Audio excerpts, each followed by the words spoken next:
Road पर जाकर धरना दिया, लाठी खाया, कुर्सी लगाया, जेल भरों में गए, 2-4 गो केसो हो गया, झगड़ा लड़ाई, हर तरह की जो परेशानी वाली काम है जिसमें ऊर्जा की जरूरत है, शारीरिक ऊर्जा की, उसमें आपका उपयोग होता है।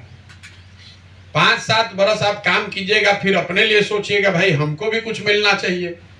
तो जब उसी नेता को आप जाकर पूछेंगे कि भैया हमारे लिए क्या है, तो आपको आपके लिए कुछ नहीं है। बहुत होगा तो किसी पार्टी में, संगठन में एक लेटर पैड आपको पकड़ा देगा, युवा का आपको जनरल सेक्रेटरी प्रखंड का बना दिया, अब उसको लेकर आप घूमते रहिए। चुनावी राजनीति में आने का आपके पास अवसर नहीं है। वो अवसर वो अपने बच्चों के लिए रखते हैं या अपने जो उनके चाटुकार हैं जिससे उसको खतरा नहीं है, वैसे आदमी को रखेगा। तो हम पूरे देश में 10 बरस से देख रहे हैं, जब युवा साथी मिलते हैं तो बताते हैं भैया हम 10 बरस काम किए नेताजी के साथ, हमको ठग लिए, हमारा जब हमने मांगा तो हमको हटा दिया, हमारी चिंता नहीं की। ये आप लोगों के साथ भी आपने देखा सुना समझा होगा। 100 में से 80-85 जो युवा साथी हैं उनका राजनीतिक करियर वहीं पर खत्म। इसलिए कि जब ये 8-10 साल आप संघर्ष कर रहे थे तो आपके घर वाले अलग आपको रोज गाली दे रहे हैं कि तुम ये पढ़ाई लिखाई काम धंधा छोड़ के क्या कर रहे हो। वो सारे परेशानियों को झेलकर आपने नेताजी पर भरोसा किया और नेताजी अपना काम निकाले, आपसे काम कराए और निकल लिए। तो 100 में 80-85 युवाओं की राजनीतिक का जो कैरियर है वो उसी दिन खत्म हो गया। आप देखे होंगे गांव देहात में बहुत लोग ऐसे मिलेंगे आपको जो कहता है कि हम भी जब लड़का थे तो करते थे, फिर बाद में समझ में आया, आँख खुला तो छोड़ दिए, फिर शादी उदी हो गई, बाल बच्चा की चिंता में लगे, नौकरी व्यापार करने लगे, राजनीति छोड़ दिए। 10-15 लोग जो एकदम उसमें अड़े हुए हैं किसी तरीके से, उनके पास 2 रास्ते रहते हैं। या तो वो किसी दल के संगठन में लेटर पैड वाला बात कि दल में कोई पदाधिकारी बन जाइए। जब आप पदाधिकारी बन जाएंगे तो धीरे धीरे थाने में, प्रखंड में, ब्लॉक में, पंचायत में दलाली का काम करके नेतागिरी आप करते हैं। किसी की मदद किया, 2-4-500 रुपया कमा लिए। ज्यादातर लोग ऐसे ही अपनी राजनीतिक करियर को आगे बढ़ाते हैं।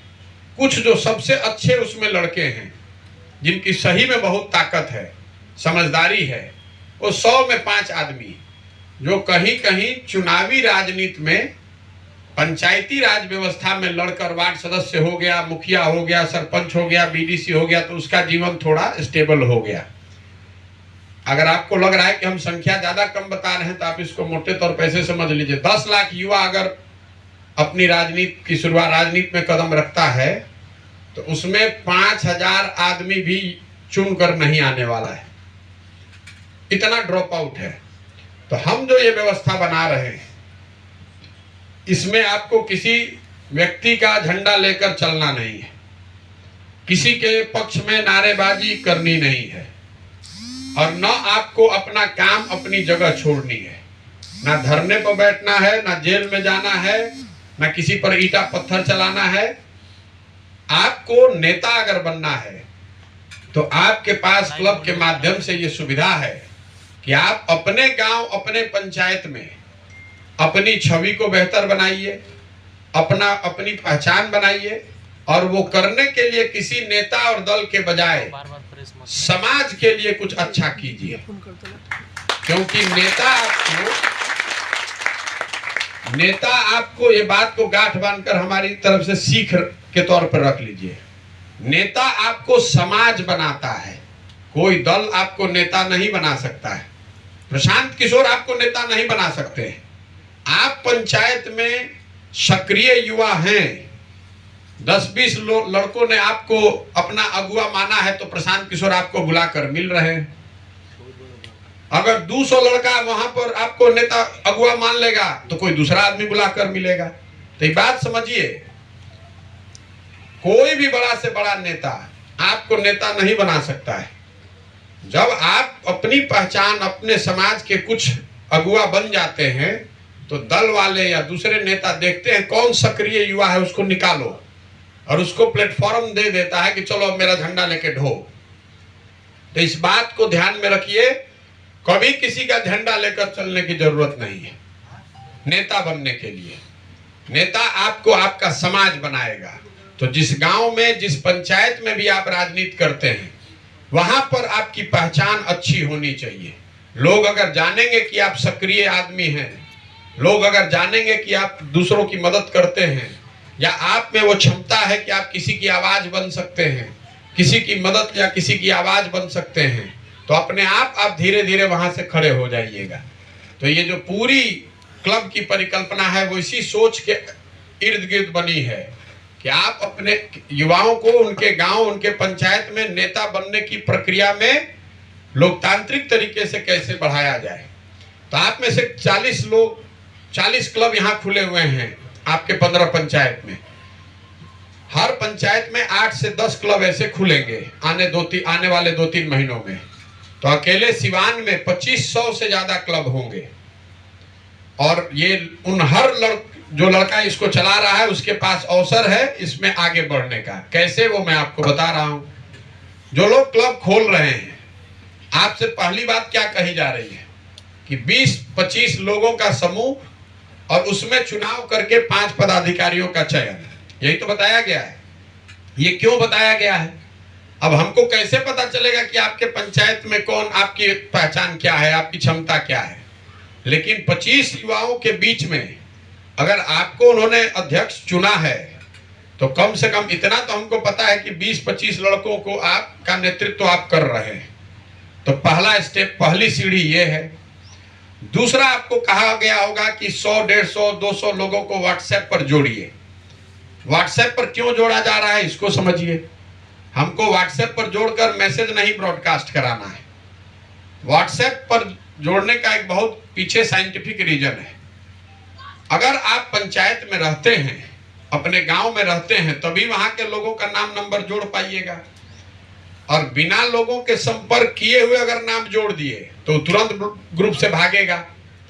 और अगर आपकी छवि पंचायत में खराब व्यक्ति की है तो कोई भी आदमी उस व्हाट्सएप ग्रुप में जुड़ेगा नहीं, जुड़ेगा तो तुरंत भागेगा। तो हम लोग पीछे ये देखते हैं कि आपने कितने लोगों का समूह बनाया व्हाट्सएप पर। इसका मतलब अगर मान लीजिए कि आपने 100 बनाया, किसी ने 200 बनाया, तो स्वाभाविक तौर पर जिसने 200 बनाया उसकी पंचायत में उठने बैठने, सामाजिक राजनीतिक पहुंच, नेटवर्क बड़ी है। अब 200 बनाने को तो कोई एक के दिन में बना देगा, लेकिन उसमें जब आप मैसेज भेजिएगा तो जो आदमी को बिना पूछे आप जोड़े होंगे वो भागेगा निकल के। उसमें से लोग परेशान हो जाते हैं कि भाई रोज बना के जोड़ के हटा दिया। तो पीछे हम लोग जोड़ने से ज्यादा ये देखते हैं कि आपके ग्रुप से कितने लोग छोड़कर जा रहे हैं। अगर आपके ग्रुप से लोग छोड़कर जा रहे हैं तो इसका मतलब 2 ही है। या तो आपने बिना पूछे हुए उनका नाम जोड़ा है, आपकी उनसे डायरेक्ट कोई बातचीत नहीं है, या फिर आपकी छवि ऐसे व्यक्ति की है जिसके साथ लोग व्हाट्सएप ग्रुप में नहीं रहना चाहते।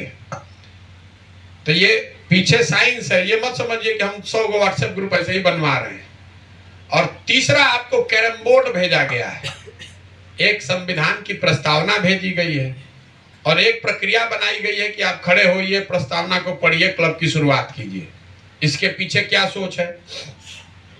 किसी भी काम को करने के लिए एक ऑफिस होना चाहिए, एक कोई जगह होनी चाहिए। मान लीजिए हम लोग यहाँ टेंट में बैठे हैं तो यहीं पर तो बात हो पाएगी। हम आपको बैडमिंटन भी भेज सकते थे, आगे क्रिकेट का किट भी भेजा जाएगा।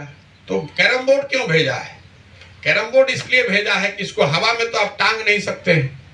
कोई जगह होनी चाहिए जिसमें 5, 7, 8, 10 आदमी के बैठने की व्यवस्था हो।